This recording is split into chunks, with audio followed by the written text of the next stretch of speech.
All right. Well, welcome, BDSM people, booze, desserts, smokes, and meats. I am Professor Porkloin, and I'm here with my co-host. The Meat Viking. And we are continuing with our journey, and we are having a part two for Louisiana because we felt like there was just so much to talk about that hmm we made this into a little two-parter. And unlike Kansas, which didn't deserve to be even mentioned, this is actually getting two parts because we enjoy the food here. Well, I mean, how could you not enjoy the food Yeah, dude. unless you're some kind of psycho? Yeah, Southern cooking's so good. So But I guess we got to start off with the drinks first. What's in the cup? I am having the last Yammy Yammy by Platform Brewing Company, Okay. or sorry, Platform Beer Company, and that is that slightly spiced, silky, and luscious ale with sweet potato and natural flavors. Interesting. Yes. Well, I am finishing up my Gingling Lager, so I figured why not? Mm, Yingling. Yeah, for taking me back. We'll talk more about that when we get to a later state. Oh yeah. But the safe word for today. We decided on what is, man. What do you got? Oh, something you need to think about when you do some Louisiana stuff is, well, most of their food's caught from boats. So our safe word today is boat.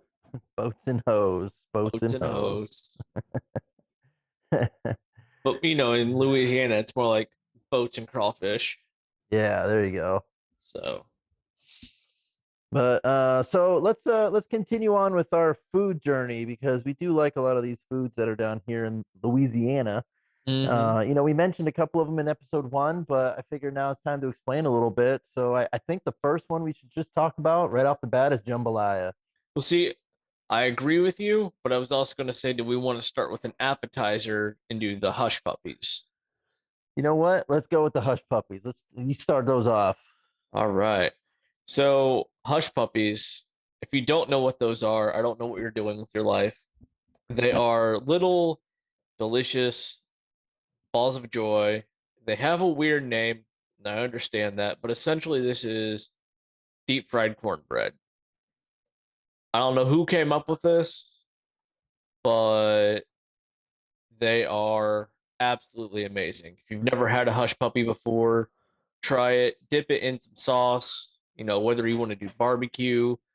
Um, Some people like to dip them in honey mustard, but like hush puppies, some biscuits, you got some chicken, and you have a meal. And like something that's similar to hush puppies would be known as corn fritters, with the main difference is that corn fritters are made with white flour, but hush puppies are predominantly made with cornmeal. And they're super easy to make. You've got your cornmeal batter. You throw some garlic powder, onion powder, a little paprika in there for some added spice, and you just kind of mix that all together. You deep fry it, and then you're good to go. So I kind of wanted to know why they called that shit the hush puppies. Man, so I was looking, and let me re-pull up that article. The the real history of hush puppies, and this is by the Serious Eats website. Real history slash myth of hush puppies. Um, so there was a rumor that this was as a way to say "shut up, dog." When people were out on their fishing trips cooking their catch, their hounds would constantly howl and yap at them, and why they had hound dogs with them on a fishing trip isn't explained, but the cooks would fry bits of dough in the fryer and throw them to the puppies to hush them. So that's one Yeah, reason. that's the one that I saw too, where it's they basically would hush the puppies and feed it to their dogs so that they wouldn't be yapping around. hmm So another one was back in the war, the Civil War.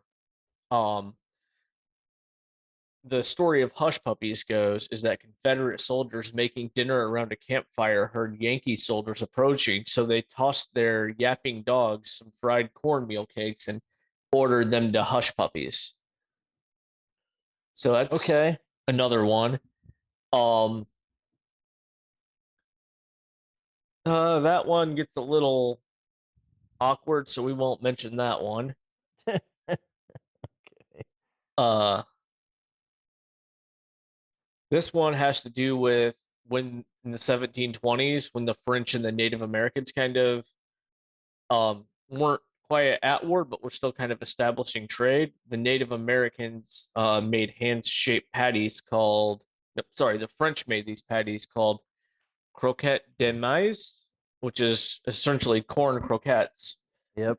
And from there, they spread across the South, though nobody really knows how that happened. And then apparently, like all good things in the South, somehow the language changed into hush dog.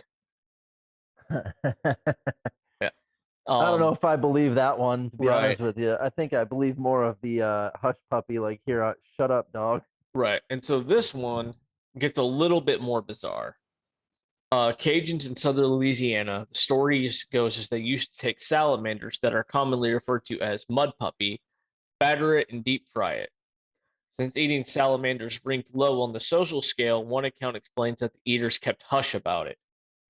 Um, and so with it being called a mud puppy, and then people kind of keeping it secret, that the term hush puppy kind of came about. I don't Gotcha. really put a Okay. lot of stock into that. I do know that in the South, especially, you can take like a lot of pre-morphed salamanders, which they're still mostly in their aquatic state, and you use them for like catfishing and bass fishing. So, but that's just how that goes. But I love me some hush puppies. In fact, I had hush puppies last week. I ordered some barbecue and I had their sampler and it was brisket, turkey, some pulled pork, a smoked sausage, and then that came with two things of Texas toast. And then I think I got the coleslaw with it, but I made sure I got the hush puppies too because I love me some hush puppies. Yeah, buddy. So yeah, that is what we know about the hush puppies. Okay. Yeah, I like those damn things too. Mm-hmm. When was the last time I had those? There was that man, it's been a hot minute, probably at least a month since I've had them. But if I find a place that has like that greasy fresh fish fry shit, then it's one of the the hush puppies are gonna slap. Like they're gonna Oh, be fucking dude, no, delicious. like for real. Like anytime you're like, out on some sketchy pier restaurant that, like the paint's like peeling off of the building and you're like, dude, if the ocean farts the wrong way, this place is gonna fall down. You know that's good food. They're about to have some good hush puppies. Yeah. So Well, now that we got the appetizer out of the way, let's bring us in with that jambalaya. yeah. So jambalaya is pretty good too. It's not my favorite when we're talking about Louisiana or Southern foods, but I mean, if it's gonna be on the menu, I'm gonna eat it. So it's basically in the last episode, I told you about rice and beans and how Louisiana, nice Cajun, is known for that. Well, they kind of take it one step forward, and this is where they add kind of the meat combo with the rice. Mm-hmm. So essentially, what it is just Cajun paella. And if you've ever had paella before, I mean, you would know kind of what jambalaya is. And it basically comes back to when the Spaniards were trying to control New Orleans. So this is a long time ago, like 1700s ish. Mm-hmm. And they tried to make paella, but because saffron wasn't readily available during that time, basically tomatoes became the cheap alternative for it. And it's also pretty flavorful from it too, because those tomatoes give a nice earthy flavor to it. So you obviously have to make it at home. But if you can find it in a restaurant, totally grab some of that too. I Hmm. I know it's in New Orleans. I was there not too long ago, and I mean you can see it all over the place. Uh, so there's more places in New Orleans that have it, but you go anywhere else in Louisiana, and I can guarantee you'll find it too. Oh yeah. But And yeah, I think we also need to bring about pastalaya too, which is yeah. What's essentially the same thing, except instead of making it with rice, you actually use a pasta-based noodle. A common one is like a penne noodle and or like a spaghetti style noodle. okay? But super simple. You've got your chicken in there, you got some smoked sausage, you have, you know, your Trinity, which is yellow onion, green pepper, some celery. You got some chicken broth, some garlic, got your little Cajun seasoning, and then in this one they used linguine while they did that as well. And they cooked that in a Dutch oven, melted some butter, and it just we're gonna share this with everybody because with the weather getting colder, this might be something that you want to kind of spoil yourself with. And I would feel wrong not showing our YouTube audience the lovely look at this. Yeah, that looks That is delicious, man. that is a nice pastalaya. So and I've never like had a pastelaya, or if I have, it wasn't called that. right. And like this one right here, you can see it with the penne style noodles. Just that right there looks good. Yeah. So and like with this penne style noodles, it almost reminds me of goulash. I don't know if you ever had that. Okay, I can see that. Yeah. So, but yeah, I just wanted to share that with the foodies. Take a look at that lovely pastelaya right there. That I might have to make me some of that here soon because that just it makes my tummy feel things. Well, it's getting a little cooler out, so it would probably be a good thing to do. Oh yeah. But there's another dish that's pretty close, and when I say close, I mean it's more of like a in the not the way that it's prepped, but it's something that's gonna sit for a while, and it's gumbo. Yup. When I think of gumbo, man, I always think of like Forrest Gump when him with Bubba, and he's Mm-hmm. just talking all about the shrimp stuff. He's like shrimp gumbo, shrimp jumbo, shrimp kebab. Yup. Yeah. But gumbo is basically it's served in a big old pot, man. Mm-hmm. Um, and what's really good about it, and this will kind of go into another meal in a second, but it starts with a roux. So for people that don't know what a roux is, it's basically butter and flour. Yup. And you melt the butter, throw the flour in there, and just start mixing it together so it gets to be just a little clumpy. And then what you do depending on where you go from there. I mean, a roux is made in tons of different dishes. I know the last one that I did was an Italian dish, and it started off with a roux. But this gumbo, you're essentially going to add in like your onions, your peppers, your celery, and then you can go different ways with it. You can either do meat or typically chicken or sausage, but you can also do a seafood one too and have a seafood gumbo. Mm-hmm. So you might find, crab legs in that one. There's shrimp, lobster. So it's definitely one of those regular appearance things in the South. And again, one of those things where, hey, it might be getting a little chilly out. You definitely gonna have to eat some of this gumbo. So Gumbo. I know that in Louisiana, probably some of the best gumbo I've had. It was in New Orleans, but you go other places and they have gumbo on the menu, so you got to try it, and it's okay. Mm-hmm. It's just not where you would find it in Louisiana, you Right. know. And you might even be able to say that in like Mississippi too. I feel like Mississippi, Alabama would probably be that three-state gumbo that would taste great, you Yeah. know. There's something about that swamp water that they used to boil that just gives it that extra flavor. Yeah, fucking gross ass swamp water. Hey, dude, if it's good enough for alligators and they're practically dinosaurs, it can't be too bad. Yeah.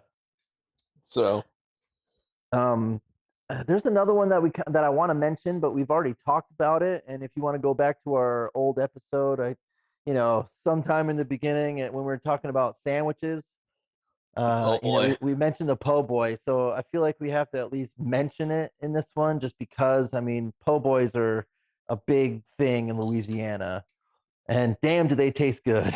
Oh my God. So the last one that I had was a shrimp po' boy, and that was freaking delicious. Yeah, the last po' boy I had was a crawfish po' boy. Oh And yeah. there are times where I still think about that sandwich. I like I'll just be like going about my day, just be like at home having a conversation. Maybe I'm doing dishes and I'll be like, "Damn, I missed that sandwich." And it's funny because like I didn't know what a po' boy was until I moved down here, and then everyone's like, "Oh, you got to have a po' boy." I'm like, "Well, shit, let's do it." Uh-huh. And you understand why, Yep. because well, shit, that's really good. Yep. So, for those of you who don't know, the po' boy is actually New Orleans' probably most famous sandwich. Um, Very humble beginnings on this. It essentially was like throughout New Orleans history, you got a couple of competing visions versus flavor, and over the years, storytellers and self-appointed authorities of dubious nature. But the widely accepted story holds that the sandwich was invented by Clovis and Benjamin Martin, brothers and former streetcar drivers who opened up a restaurant on St. Claude Avenue in the 1920s. When streetcar drivers went on strike in 1929, the brothers took up their cause and created an inexpensive sandwich of gravy and spare bits of roast beef on French bread. They would serve the unemployed workers out of the rear of the restaurant. When a worker came to get one, the cry would go up in the kitchen, "Here comes another poor boy," and the name of it transferred to becoming po' boy. Um, so there are different types. The original one was the hot roast beef dripping with gravy, but the more popular versions nowadays are the fried seafood ones. Yeah. Um, you're gonna find that closer to like the Gulf and the bayous. Apparently, hot or smoked sausage, ham and cheese po' boys. But when I think po' boy, I always pair it with seafood because that's the one that I prefer the most. And Yeah, I've seen gator po' boys too. dude, like, yeah, I don't know if gator does that classify as seafood or are we gator food? Like, I've never talked to an uh alligator to ask. I mean it's a reptile, so Eh, I guess it could be considered seafood. But this right here is gonna look like a po' boy. It's a fried shrimp po' boy. Got some nice sauce on there. You don't see any gravy on there, but that's okay. You got your holy trinity. You got some of that fried shrimp in there. You know, this looks like a basic sandwich, but it's good. And that's one of those things that, like, you go to those fancy restaurants, you're like out on a date night, and then next thing you know, you paid like $110 for somebody to put a little chocolate dipping sauce on your plate and then like a flour. And you're like, dude, this is bullshit. But for like $7.99, you're gonna get some real food right here. Dude, you might even be able to find it for cheaper depending on where you go. Oh yeah. You could probably find one for like $5 at a gas station and know that it's going to be solid. Yeah. I would You trust a know, gas station po' boy. yeah, I would too. I don't think I would trust like the egg salad or other shit, but Nah, not like gas station sushi, no. But like if you fry it and you put it on some buns, then we can talk. yeah.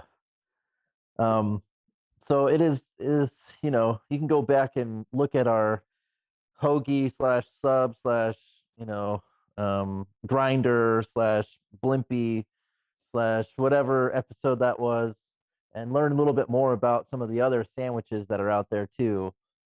Um, but there's another sandwich that's pretty popular in Louisiana too, and you've never had it, you said, but I've had it a few times, and it's fucking delicious. And it's the Muffaletta. Correct. So this one has some Italian roots, and it definitely is, like kind of the olive salad, cheese meat type of sandwich. So if you like that, then you would definitely love this. Um, and it's right on your list if you want to do that because it has that nice salty type, from the olives, but you have the olive oil and then you have your meat. And the cool thing is that it's built on a sesame seed studded loaf bread. And so it's circular, and that's how they cut it up. Mm. So um, if you can find one of those, if you ever go to Louisiana, if you're gonna be there for a couple days, I totally recommend like doing the po' boy, doing the muffaletta, doing all of the good foods. But this is one that you would definitely say, hey, this is like classic Italian market style food, but with the New Orleans flair type deal. Mm. So it's also, I'm not gonna say a little messy. It's a little messy just because of the olive oil and the olive salad that's on there, but the bread kind of sponges it up a little bit. I don't know why, but like you said olive salad, and I was just picturing like going to Olive Garden and then them just bringing you out an entire bowl of olives and like a piece of spinach, and they're like, "Here you go." No, no, that's That's kind of what gross. that's what I pictured. Yeah, that's nasty. Yeah, yeah. I'm not the hugest fan of olives, so I'm kind of with you on that boat. Yeah, well, you know what? The salad and the meat and all that other stuff kind of takes away from some of that saltiness of olives. Like you would enjoy it. You would eat it. It may not be your favorite sandwich because of the olives, but it certainly wouldn't be your like I'm never eating this thing again. It would just be like, I could have another one if we were going somewhere and it was the thing on the menu. Hmm. So I totally, if you can find it, give it a try. Yeah. But yeah, look for the muffaletta, and it has a couple different sayings of muffaletta. I guess it depends on the dialect of who you're hearing it from. Can't go wrong because the first word is muff though, so I feel like God that kind damn of it. fits with this podcast. You know you're not wrong. I wanted you to be wrong, but you're not. And now I don't know how to feel about that. um, Pretty I looked at another one too, and you want to look at appetizers, I guess it kind of falls aligned with this, but cracklings. Did you ever have any of that? I don't know if I have. Um, it's essentially pork rinds, but it's like the Louisiana version of it. Uh, And it's kind of one of those things where you can find it at gas stations, like the dude that's on the side of the road type deal. Someone that's got like a little mini food truck, and it may be the dirtiest place, but it still sells like the best things in the world. I'm looking at it. Oh, I see Yeah. it now. Yeah, yeah, yeah. Yeah, those do So look like pork rinds. yeah, so it's kind of like a snack, actually, not really an appetizer, but more of one of those snacks if you're driving through Louisiana. Because they do puff up and they kind of are like pork rinds, but the So seasoning and everything on it kind of makes it a little bit better. so I'm gonna boat you here real quick. Okay. So I googled cracklings just to like get a look out of it, and it said, "What are cracklings made out of?" It's like one of the first things. And cracklings are most commonly made from pork, goose, and chicken, but are also made from poultry. What the fuck is goose and chicken if it's not poultry? Duck, maybe, I don't know. Why? Turkey, Right. but that's still classified a bird. Right. What? Google you That's kind of wild. funny. Google you wild. Um, but no, I just wanted to. Sorry, I interjected there. But you ever see something and you're like, that's not how that's supposed to work. Yeah. So Um, You got some other, I forget, you got another thing? I do have a candy, but I thought there was one other thing that we had. Oh yeah, we'll talk about the Ben Gays. The Bengay? Yeah, or the beignets. But I always Yeah. laugh and say it's Ben Gays. I was I thought you were just trying to like say Old Bay because we talked about Old Bay seasoning, and I think that's a super Creole dish. Yeah. Actually, hold on one second. Before we get into dessert, I think we need to talk about what the Holy Trinity is in terms of Southern cooking. Okay. So, if you ever like look at a Southern recipe and they're calling for a mixed Trinity, like I was just looking at not that long ago, it is pretty much a staple in almost any Cajun or Louisiana or Creole style um mix pot, and that is going to be 2 parts of onions to 1 part of carrot and 1 part of celery. Or you could swap the carrot out for like green pepper. Um, Another one is equal parts onion, celery, and bell pepper. So if you don't want to have like say you're making jambalaya, right? Yeah. That's gonna call for some Trinity in that. It just is. And so if you don't want to do carrots and rice, then what you do is you go to like the equal parts onion, celery, and bell peppers, and you just kind of make it that way. And it's super simple, but it's down south they're pretty religious as it is. Very God fearing people. And if you know anything about religion, most of them do Father, Son, Holy Spirit.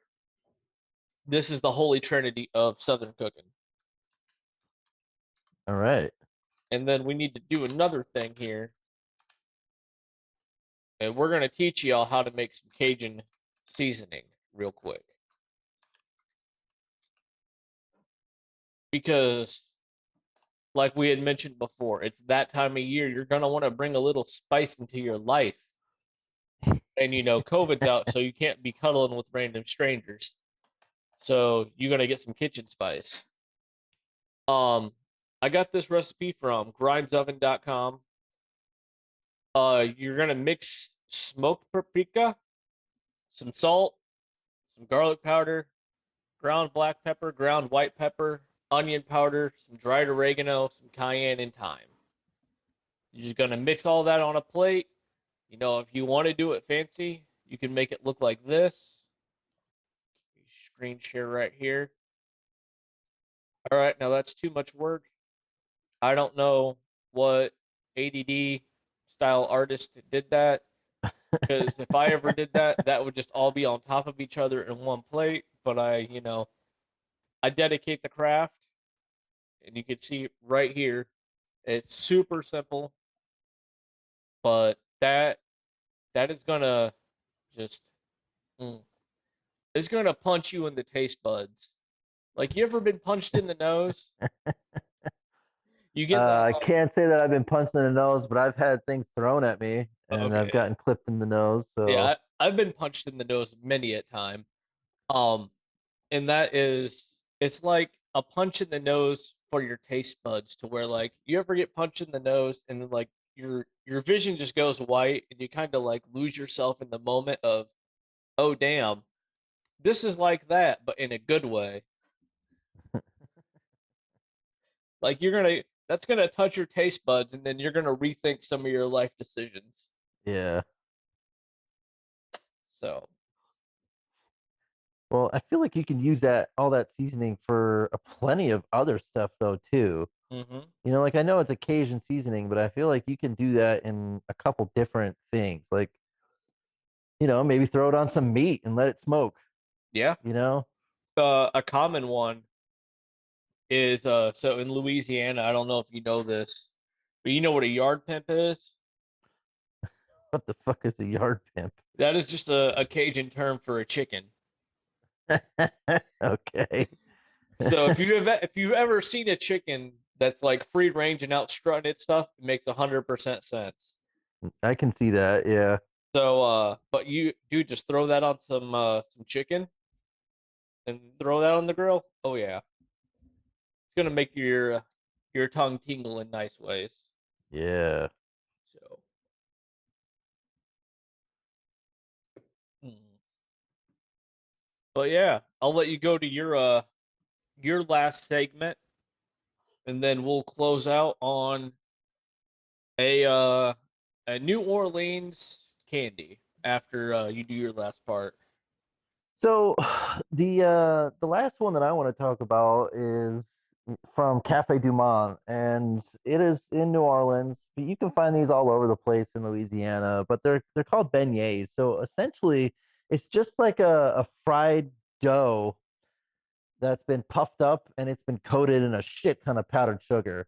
Mm-hmm. Now, if you go to Cafe Du Monde, they obviously have, they've marketed to where, oh, Cafe Du Monde is the best, beignets that we've got. But I've had other ones that are just as good and it's not at that place. So if you're in New Orleans and you want to do the touristy shit, take a look at Cafe Du Monde. There's a few of them out there, but I'll warn you that the lines are usually long as shit Mm-hmm. because all the other touristy people are like, oh, I want some beignets, and um, I can't fault them because they are fucking good. Like the beignets are delicious because of, I mean, who doesn't like fried dough? Especially when they put it in a shit ton of powdered sugar. And usually you can get like three for like $5 or something like that. I couldn't even tell you what the price is anymore. But you're definitely going to leave satisfied. Now they have coffee and they have other shit too. Typically, a lot of times people will get coffee and beignets, but if you're not into coffee or if you just want to have something sweet, then totally get it. But also be prepared for that powdered sugar to go fucking everywhere. Like when Oh I yeah. tell you that they load it up with powdered sugar, they load that shit up with powdered sugar to where you have a bite and it looks like you have a Yep. mustache of Yep. powdered sugar. Yeah, I could not eat those because I would look like I am an extra in Scarface. Or a porno, depending on what you're Right? talking. So just know that that shit's gonna go everywhere with every bite that you have, and then also it's probably gonna get all over your clothes too, because Yep. I feel like going into that place. So I've been into a couple of them, and the one is in the mall actually. And if you get down that way, like you'll know it's right off the river, and it's a cool little place to go to. But you basically walk out smelling like oil, coffee, and powdered sugar. Mm-hmm. So there's one that's closer to the French Quarter, and it's outside, or it has outside seating, and it's not so bad, but you still, like, when you're right there, you can smell just the oil, coffee, and sugar.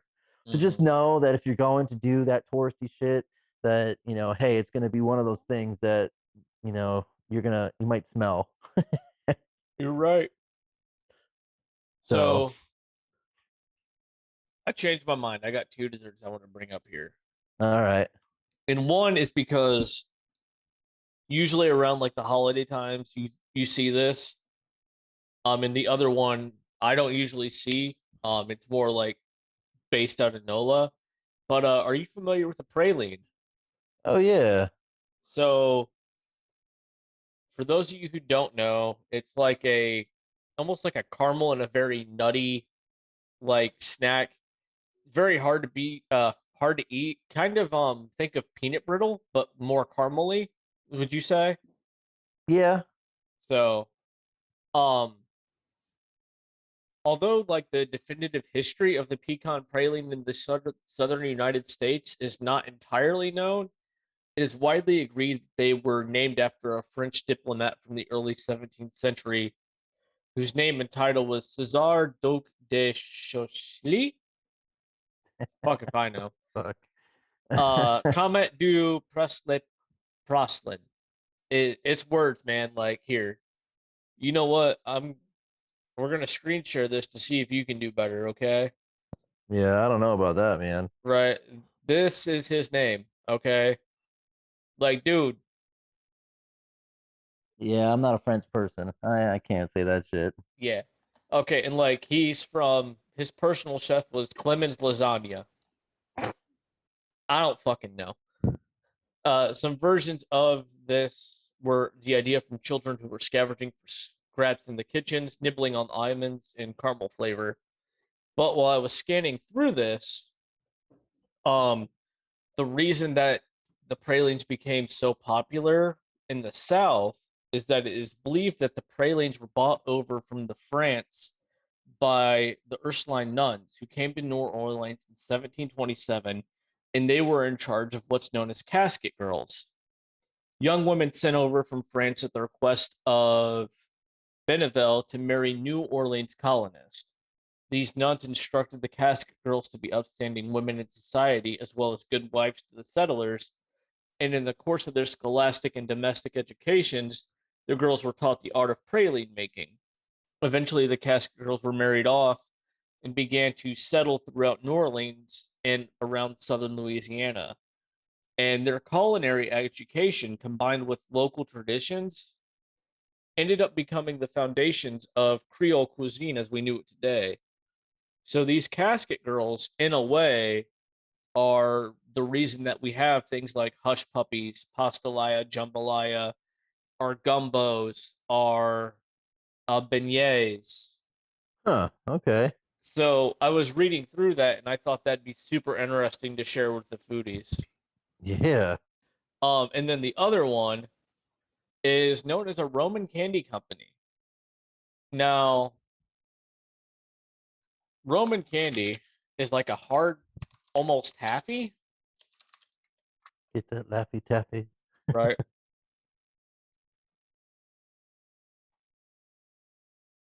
Oh, how do you describe the taste here? It's essentially made out of corn syrup, sugar, butter, vinegar, and water to a boil, and it kind of like forms almost a toffee style texture. But you can put flavors in it too if you want. However, what's kind of interesting about this is that the Roman Candy Company began as a family treat with a recipe that dates back at least 4 generations. Great grandmother and Angelina Napoli Coreste made the candy for family and friends at social and special events like Christmas and St. Joseph's Day. Her son Sam, who was a street vendor by trade since the age of 12, would occasionally bring the leftover candy on his fruit and vegetable wagon to sell the next day. Roman candy always sold very well, and people began to ask for it, so Sam decided to try and sell the candy on a regular basis. Problem, however, was is that his mother didn't have enough time to make candy every day and still tend to all their other children. Um, Sam realized that he would have to find another way to make his Roman candy, and he rolled along as he sold it. So he would essentially roll it up in his little cart while he was selling these vegetables and produce and start selling it that way. In 1915, he went to Wheelwright named Tom Brinker, and together they designed the wagon that is actually still used today. The Roman candy gourmet taffy initially sold for 5 cents a stick and stayed at that price until 1970. After his death in 1969, Sam's grandson took over the business and it continues to this day. Huh. Oh Um, shit. yep. And apparently the wagon and a mule, so the original wagon that this was sold out of and a mule can be seen trolling the streets of New Orleans, uptown and downtown, and occasionally even in the suburbs on a daily basis. So that's something like super New Orleans style. Um, and if you want to take a quick look at this, I shall zoom us again. Oh, like it doesn't look like much. You got your chocolate, your vanilla, and your strawberry. You've got plain vanilla for a dozen, Huh. strawberry or chocolate, and you can get them like that, just in these like little paper sticks. And apparently, it's super popular in Louisiana. But I mean, Interesting. I would give that a try. I love me some candy, I mean, who doesn't? right? So, but I think that that's gonna wrap up tonight's episode. I think it is. Well, look at that. I think we did a successful two-parter. Yeah, I with everything, because like this was a pretty much back and forth episode, so it would have been wrong for us to do Louisiana in one part, I feel. Yeah, that's pretty long too. So, but foodies, let us know what you think. Have you been tempted by the po' boy? How do you feel about pralines? Did you learn something new? Why are hush puppies the greatest side dish ever invented? Let us know what you think in your comments. Um, and remember, the more you comment, the more the sex box don't have to. Yeah, I So, know, right? everybody, we will see you all. And I've been your host, the Meat Viking, with my wonderful co host. Professor Pork Loin. And y'all have a great one.